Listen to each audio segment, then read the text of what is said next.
তো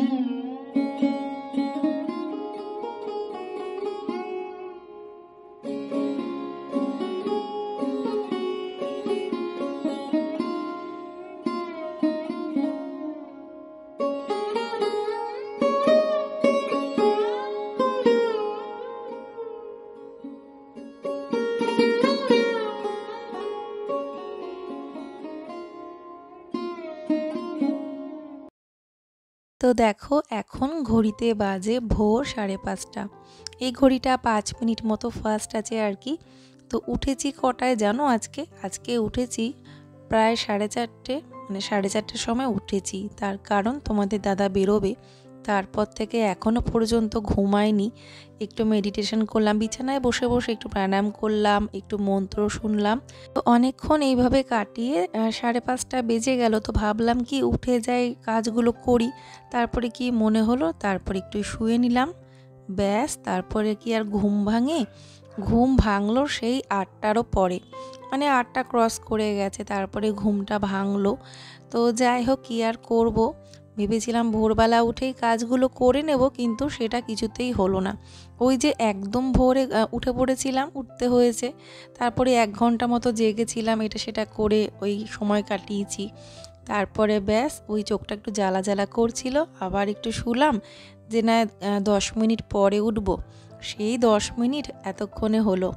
ঘুম থেকে ওঠার পরে এখন আমি দেখো ঘরের কাজগুলো দেখলাম যে ওরা ঘুমিয়ে আছে, এখন করে নিই। বিশেষ করে ঘর ঝাড় দেওয়া মোছাটা হয়ে গেলে না আমার সকালের অনেক বড় একটা কাজ মনে করি যে হয়ে গেছে। তারপরে অন্যান্য কাজগুলো করতে না অত একটা সময় লাগে না, আর মাথার উপরে অতটা চাপও থাকে না। সেজন্য আমি চেষ্টা করি ঘুম থেকে উঠেই না সকালের এই বাসি কাজগুলো এগুলো করে নেওয়া। তো এখন আমি 9টার মধ্যে এই কাজগুলো করে ফেলি, বাকি রাখি না। তো চলো এখন এই যে আমি এই কাজগুলো করছি, এখন কিন্তু বেজে গেছে 8:40 মতো। তো আমার কাজ প্রায় শেষের দিকে, আর একটুখানি বাকি আছে, তারপরেই হয়ে যাবে।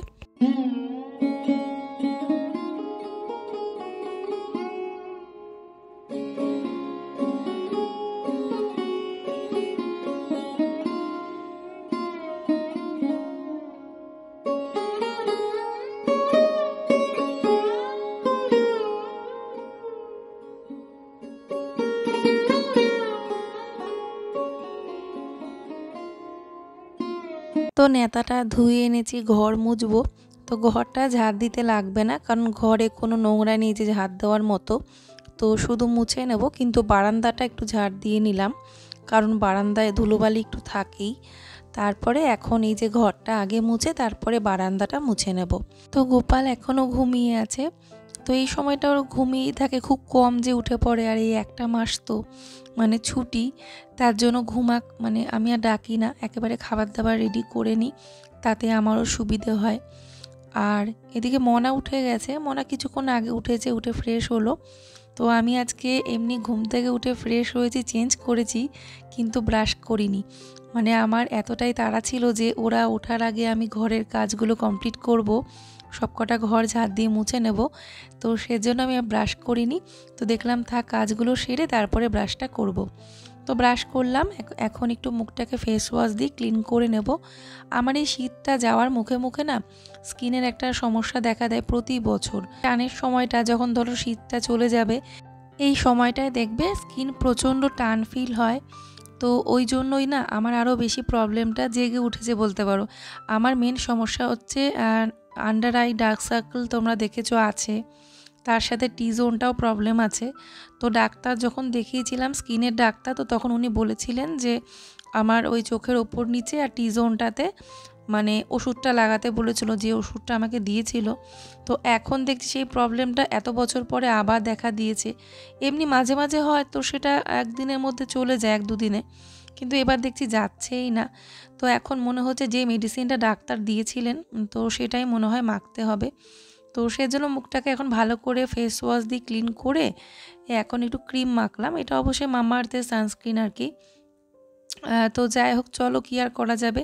আর স্কিনের সমস্যা এমন একটা সমস্যা না, বিশ্বাস করবে না, যদি একবার কারো হয় সেটা আর নির্মূল হতে চায় না সহজে। Good morning friends, welcome back to my channel. কেমন আছো তোমরা? আশা করছি সবাই ভালো আছো, সুস্থ আছো, আমরাও ভালো আছি। আজকে বুধবার, এখন আমি চা করতে যাচ্ছি। আসলে আজকে কি হয়েছিল, অনেকটা ভোরে ঘুম থেকে উঠেছিলাম, 4:30 পৌনে 5টা, 4:30টার সময় উঠেছি। তোমাদের দাদা বেরোবে ওই সময়, আর এই দোলের এই সময়টা ওকে এরকম টাইমেই বেরোতে হয়। তো এই দোলের বলতে পারো 1 সপ্তাহ 10 দিন আগে থেকে ওর এই চাপটা থাকে। তো যাই হোক, উঠে তখন ভাবলাম কি প্রাণায়াম করবো, একটু জল টল খেলাম, কিছুক্ষণ বসে একটুখানি বিছানায় বসেই একটুখানি মেডিটেশন করলাম, মন্ত্র টন্ত্র শুনলাম, অনেক কিছু করলাম। তো ভাবলাম কি আর ঘুমোবো না, তখন বেজে গেছে কটা বলতো 5:30। তো ভাবলাম যে এতক্ষণ যখন জেগে আছি আর ঘুমোবো না, তাহলে পরে মানে কাজগুলো তাড়াতাড়ি হয়ে যাবে। তো কিন্তু মানে এতটা চোখ জ্বালা করছিল, আবার সেই ঘুম পেয়ে গেল। তা ভাবলাম একটুখানি শুয়ে থাকি, শুয়ে আবার মন্ত্র শুনছিলাম। তো শুয়ে থাকতে থাকতে আবার যে কখন ঘুমিয়ে পড়েছি আমার হুঁশই নেই কোনো। সেই ঘুম ভেঙেছে 8টারও পরে, বুঝতেই পারছো, 8টারও পরে ঘুম ভেঙেছে। তো সেই কারণেই আমার উঠে আর কি বলবো তোমাদের, উঠে তাড়াতাড়ি করে সমস্ত ঘরদোর যা যা আছে সব বাসি কাজকর্ম সেরে নিলাম, মুছে নিলাম। এখন শুধু রান্নাঘরটা ঝাড় দিয়ে রেখেছি, রান্নাঘর মুছিনি, কারণ রান্নাঘরে কিছু বাসন আছে, সেগুলো মাজবো, তারপরে রান্নাঘরটা মুছবো। এছাড়া সব ঘরের কাজ কমপ্লিট করে ফেলেছি ওরা ঘুমিয়ে থাকতে থাকতে। ঠিক আছে, তো চলো, অনেকটা দেরি হয়ে গেছে, এখন তাড়াতাড়ি করে চা খাই, ব্রেকফাস্ট বানাই, আর তোমরা ভিডিওটা দেখতে থাকো। আর এই দেখো ফোনটা চার্জে বসানো আছে, এই অবস্থায় আমি তোমাদের সাথে কথা বলছি। ঠিক আছে, তো একটু চার্জ হয়ে যাক, আমি চাটা করে নিই, তারপরে তোমাদের সাথে আবার শেয়ার করছি। আর আজকে ব্রেকফাস্টে বানাবো হচ্ছে চিড়ের পোলাও। তো চিড়ে এনেছে, যে চিড়ের পোলাও মানে ভালো হয় সেই চিড়েটা এনেছে, সেই জন্য চিড়ের পোলাও করবো। ঠিক আছে, আর তখন মোনা চলে এসেছে, তোমরা তো দেখেছো, আগের দিন মোনা চলে এসেছে, ওকে দেখানো হয়নি। এই যে কালকে রাত্রেবেলা এসেছে, সন্ধ্যাবেলা আসছে, মানে ওই তো রাতের দিকে, ওই 7টা 7:30 পর না, 8টার সময় এসছে। ঠিক আছে, তো চলো, এখন আবার ওকে কদিন দেখতে পাবে, আবার তো সেই শুক্রবারে যেতে হবে না, আবার শুক্রবারে যেতে হবে। তো দেখো গরম গরম চা রেডিও করে নিয়েছি, আর এবারে চাটা খেয়ে তারপরে ব্রেকফাস্টটা বানাবো। প্রথমে ভাবলাম কি যে না, আগে ব্রেকফাস্টটা বানিয়ে নিই একবারে, তারপরে চা খাবো। তারপরে দেখলাম না, আগে চাটা খাই তারপরে ব্রেকফাস্টটা বানাবো। তো ওরা উঠে পড়লো, ওদেরকে ব্রাশ করালাম, সাথে সাথে চা খেতে বসিয়ে দিলাম যে একটুখানি চা খা। তো লিকার চা তো, আর এই চাটার মধ্যে অনেক কিছু দেওয়া আছে, বাচ্চাদের খেলেও কোনো অসুবিধে নেই। তো তারপরে দেখলাম যে যখন চাটা খাওয়া হয়েছে, আমি ঝটপট করে বাসন কটা মেজে নিই, বাসন কটে মেজে জায়গাটা একটু মুছে নিই, কারণ এরকম বেসিনের মধ্যে মানে সিঙ্কে বাসন পড়ে থাকবে সকালবেলা পর্যন্ত, আমার ঠিক ভালো লাগে না। সেজন্য ঝটপট করে বাসন কটা মেজে নিচ্ছি, বাসনটা মেজে তারপরে ব্রেকফাস্টটা বানাবো। আর আজকে ব্রেকফাস্টে একটা অন্যরকম কিছুই বানাবো। আর তোমাদের দাদা তো বাড়িতে নেই, ও তো ভোরবেলায় বেরিয়েছে তোমাদের বললাম। তো ও যে জিনিসটা আর কি খায় না সেটাই বানাই আর কি, কারণ না হলে ও যেটা ভালোবাসে, যেটা ও খেতে পারবে, সেই ব্রেকফাস্টটাই কিন্তু প্রতিদিন বানাই। আর আজকে যেহেতু ও বাড়িতে নেই, তো ও চিড়ের পোলাওটা খুব একটা পছন্দ করে না, বললেই বলবে তোমরা বানিয়ে খাও, আমাকে মুড়ি দিয়ে দিও।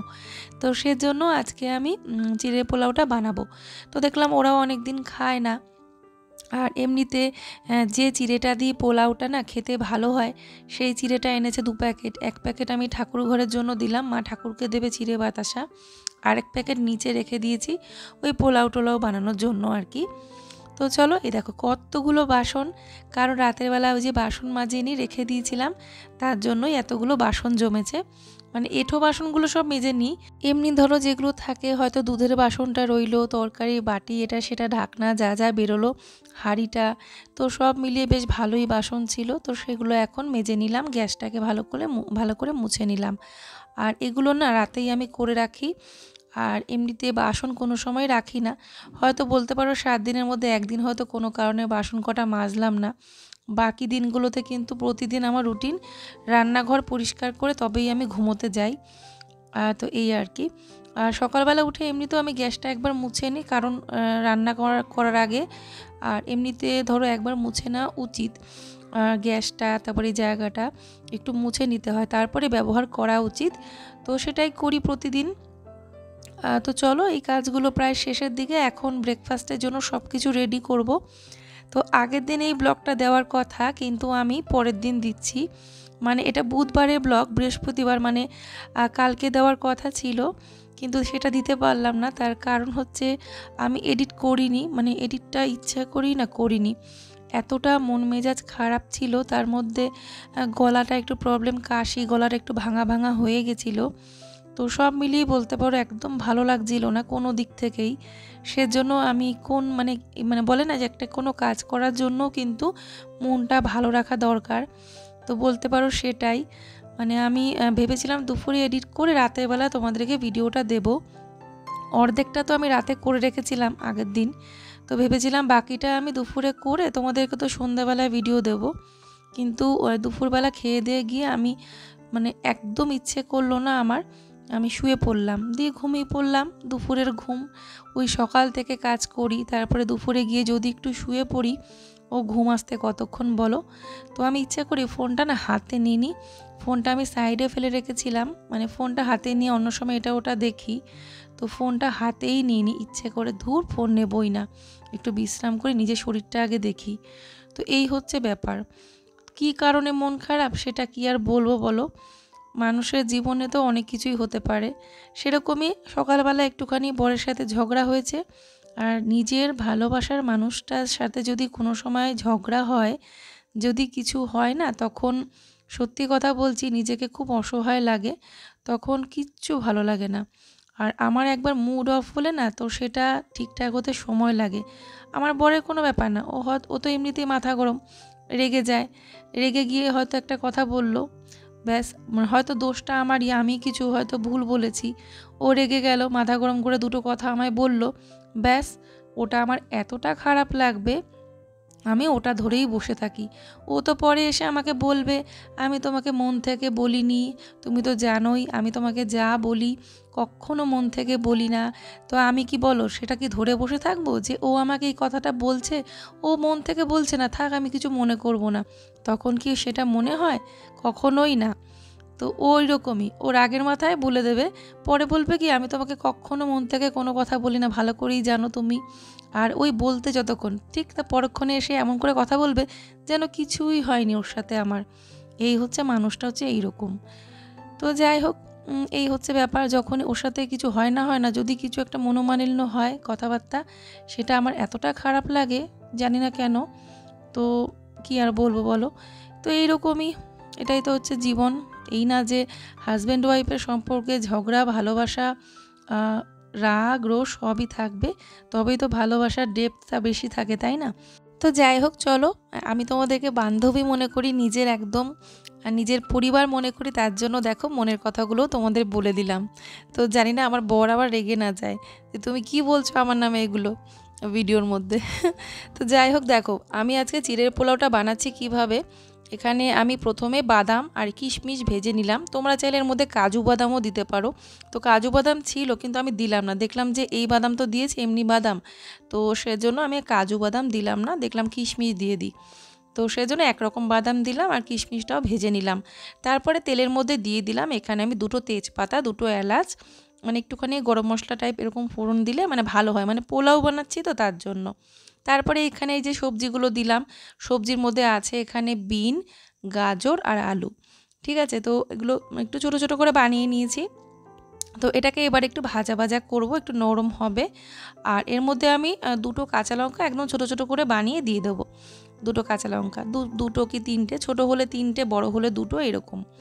তো তারপরে এটাকে নাড়িয়ে চাড়িয়ে নিচ্ছি বারবার করে, লবণটাও দিলাম, লবণ হলুদ দিয়ে একটুখানি ঢেকে রেখেছিলাম আমি, যাতে মানে সবজিটা ভাজাও হয়ে যাবে, নরমও হয়ে যাবে। তো তারপরে এর মধ্যে চিড়েটা অ্যাড করে দেব। আর হ্যাঁ, চিড়েটা যেটা চিড়ের পোলাও করার জন্য যে চিড়েটা তোমরা জানো, আমি নামটা মনে পড়ছে না, সেই চিড়েটা ধুয়ে রেখে দেওয়া যায়, ওটা কিন্তু নরম হয়ে যায় না।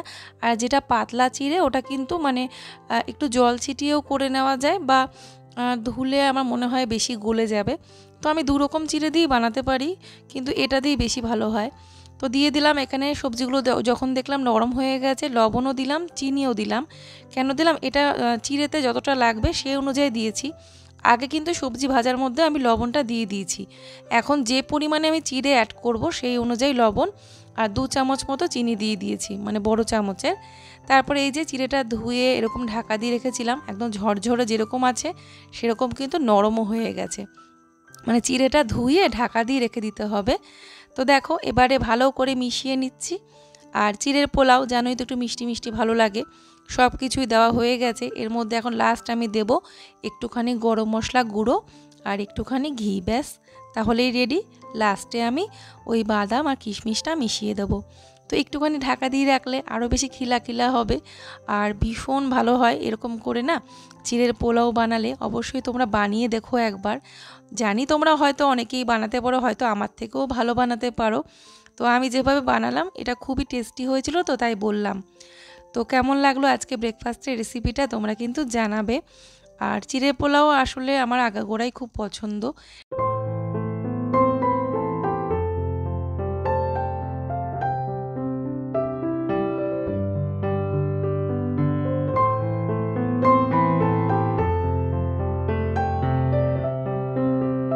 তো এখন এই যে দেখো প্লেটে প্লেটে করে বেড়ে নিচ্ছি গরম গরম চিড়ের পোলাও। আর চিড়ের পোলাওর সাথে 1 কাপ যদি দুধ চা হয় না ভীষণ ভালো লাগে, কিন্তু এটা কিন্তু উচিত না। চিড়ের পোলাওর সাথে দুধ চা খাওয়া অ্যাসিডিটি হতে পারে, সেজন্য কিন্তু আগে খুব খেতাম। মানে প্লেটে করে চিড়ের পোলাও নেব আর সাথে নেব 1 কাপ চা, সেটা দুধ চা হোক কি লিকার চা হোক। সকালবেলা মানে আরও সকালে বানিয়ে নিলে হয়তো সেভাবেই খেতাম চায়ের সাথে, কিন্তু এখন এমনি খাওয়া হবে গরম গরম। আর এটা কিন্তু গরম গরম খেতেই ভালো লাগে। তো চলো এখন ওদেরকে দিয়ে দিয়ে আমিও খাই। ওদিকে মাকেও দিয়ে দিয়েছিলাম প্লেটে করে।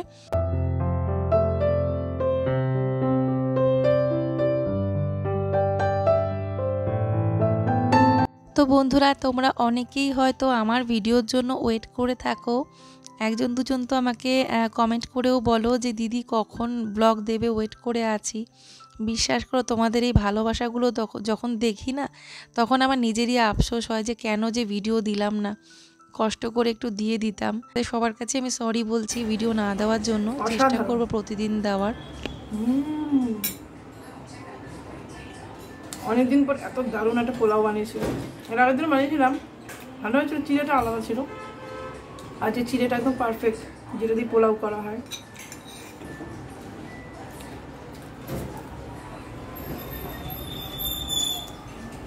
সো ফ্রেন্ডস, আজকের ভিডিওটা মর্নিং রুটিনের সাথে এখানে এন্ড করলাম। যদি তোমাদের আমার ভিডিওটা ভালো লেগে থাকে অবশ্য করেই লাইক করবে, শেয়ার করবে, কমেন্ট করবে আর সাবস্ক্রাইব করবে যারা এখনও সাবস্ক্রাইব করোনি।